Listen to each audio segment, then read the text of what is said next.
Job, man. That's amazing. I forgot to read this. Carol and Ray Mulder sent a card thanking for the fruit basket and the pie, poinsettia, and the caroling. It warmed an old couple's heart to the very soul. Said so. Thank you for that.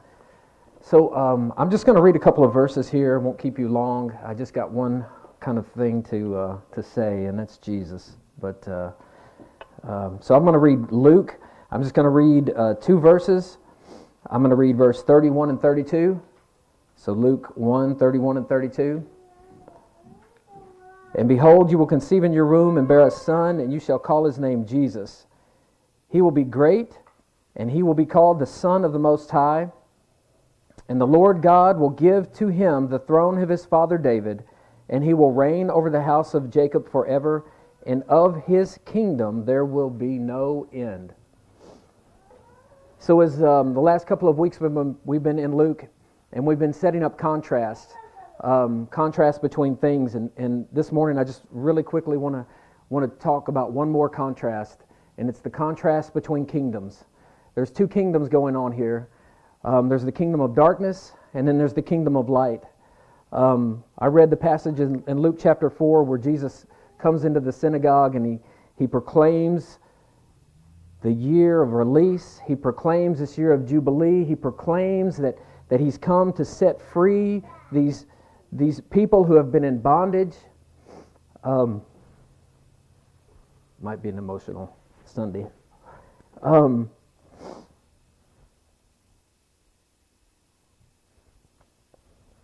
In Daniel chapter 2, I think you can pull those verses up, 42 and 43 or 43, 44.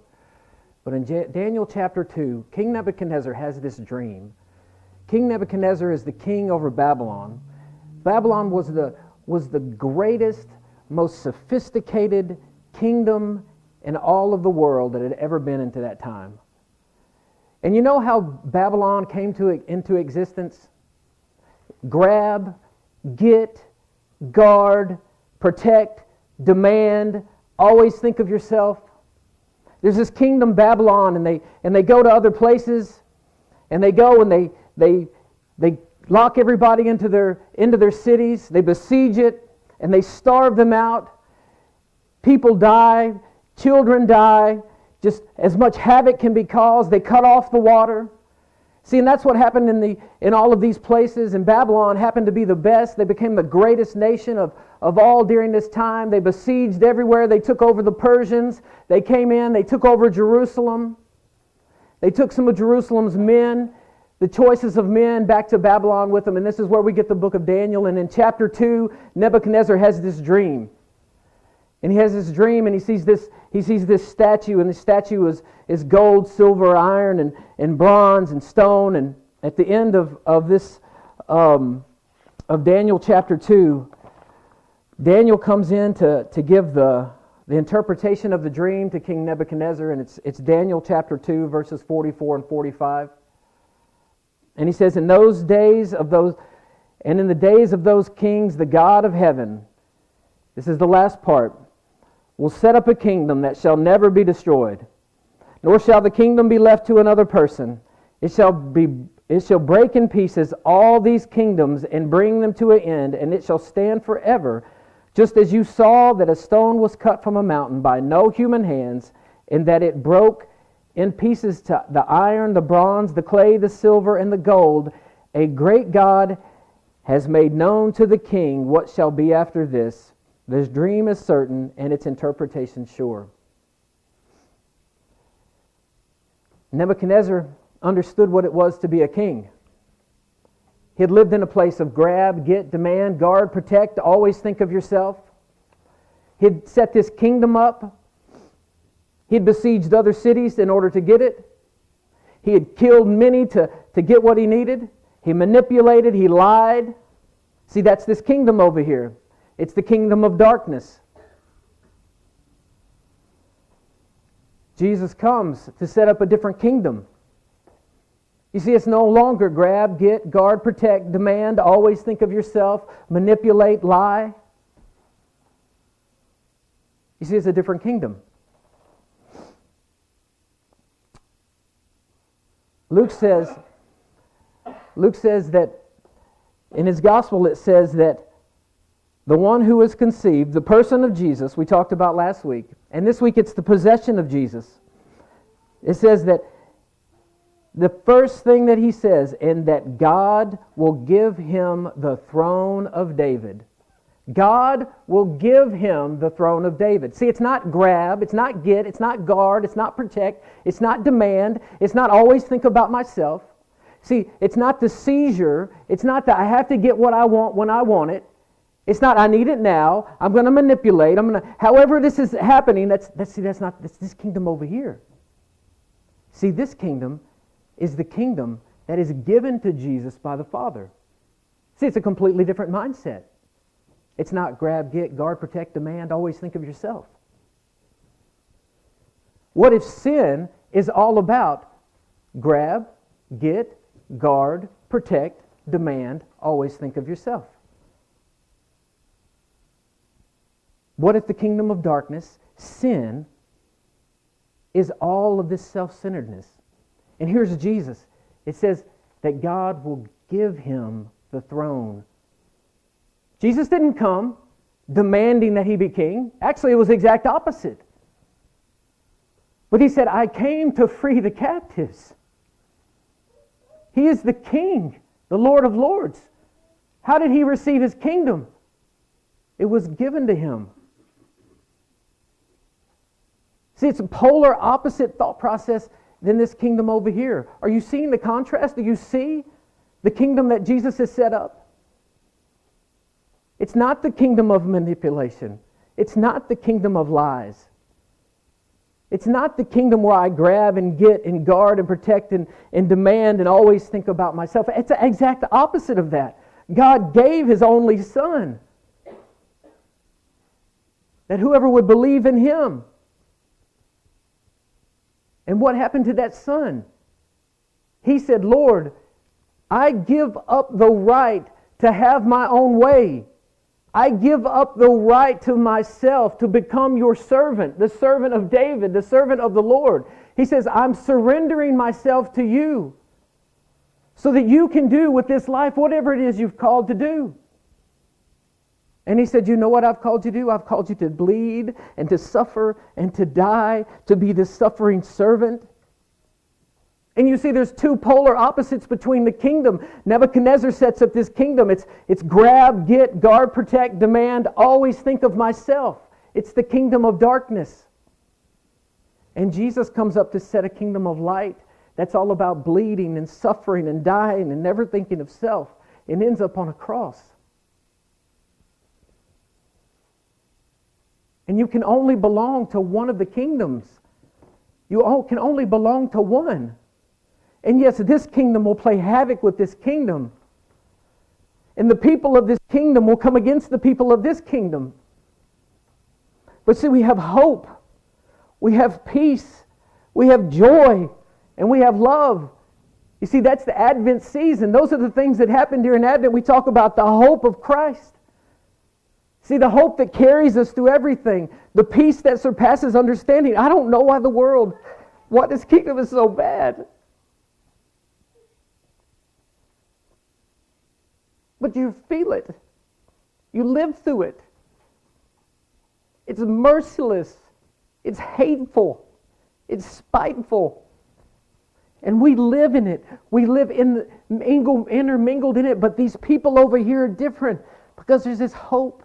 And there's this peace, and there's this joy, and there's this love. It's the kingdom of light because of Jesus.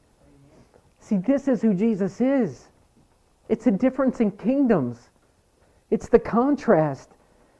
And this is what Luke is setting up in his gospel. And Jesus walks through this world. He walks through this darkness, and he brings the light in the darkness. And you go through Luke's gospel, and you start to read Mary's song, and Mary says, oh, he's looked down on the humble estate of his servant. She says, you fill the hungry with good things. She says that you bring down the mighty from their thrones and you exalt the humble.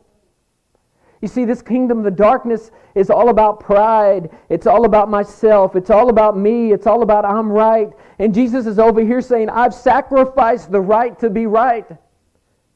He says, I am right. Jesus is the only person in the world that can stand up and say, I am right. And yet he chose to live a life of bleeding, suffering, and dying, and giving up himself in this kingdom of light. And in this kingdom there's hope and peace and joy and love, because that's who our King is. That's who our King is.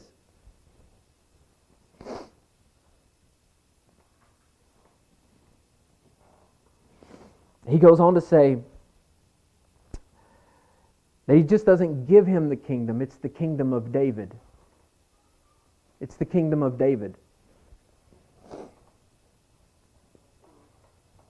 So if you go back in Israel's history, and this is my last point, and I'll close here, but if you go back in Israel's history, you will see that God called them into this promised land. He called them to live in this place flowing with milk and honey. And they had everything they needed. They didn't even build the cities. They didn't even plant the crops.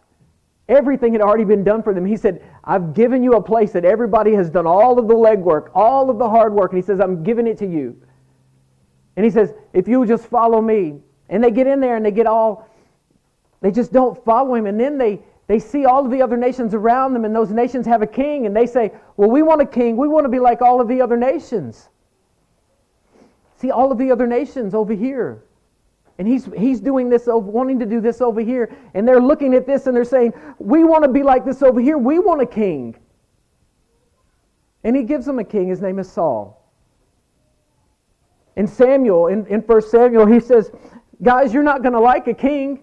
Because listen, they're going to take your sons, they're going to take your daughters, they're going to take your money, they're going to take your land, they're going to pay you taxes, they're going to make you pay taxes. A king is going to be oppressive. You don't want a king. But if that's what you want, that's what you can have. And Saul comes in, and Saul does that. And of course, Saul gets in his own way. And then God says, I'm going to pick a man that's after my own heart. And he chooses this man, David. And God gives Jesus the throne of David. And everybody, when they think of David, they always think, oh yes, David. David, he cheated with Bathsheba. David did this. David did all of that. And it is. Isn't that how we see it? We always see it that way. We always see the negative. We always see the sin. We always bring the negative into it. But you know what David never did? David never depended on the kingdom of darkness to supply for his life. See, David was loyal to Yahweh. David was always loyal. See, we get our vision off on other things, but David was always loyal to Yahweh. Always sought him, always returned to him, always went back, sought his kingdom.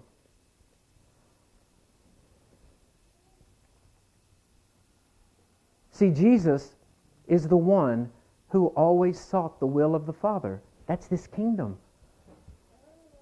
And we don't have time, and I wanted to get into this in Romans chapter 6 about this language.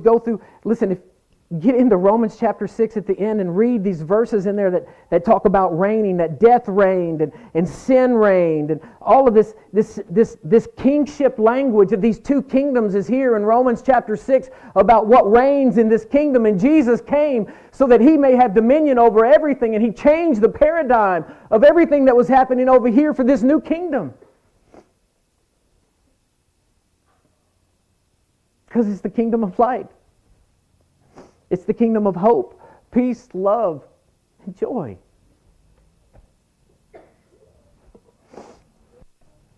But see, there's one thing. The kids were so precious. Man, that was great. And we tell these kids to come up here, and they had to, when the four kings came up here, to bow before Jesus and deliver their goods and lay their crowns before him. and we want the kids to be obedient, and we want the kids to do this, and we can watch this play, but do you realize, are you willing to submit yourself to the King? Are you willing to surrender yourself to a King that's full of love, joy, and peace, and wanting your best? Or do you want to bow down to this kingdom of darkness that just wants to manipulate you and lie to you and take advantage of you and keep you in a place that's not good for you and it's not healthy for you and doesn't care about you? Or would you be willing this morning to bow yourself to the King who loves you? See, that's the gospel. That's who we serve. That's Jesus. And you're like, well, I don't have any sin in my life. Do you need sin in your life to bow to the King?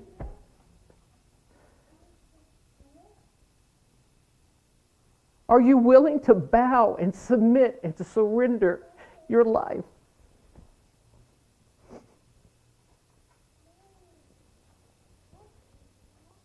Because you can only belong to one kingdom.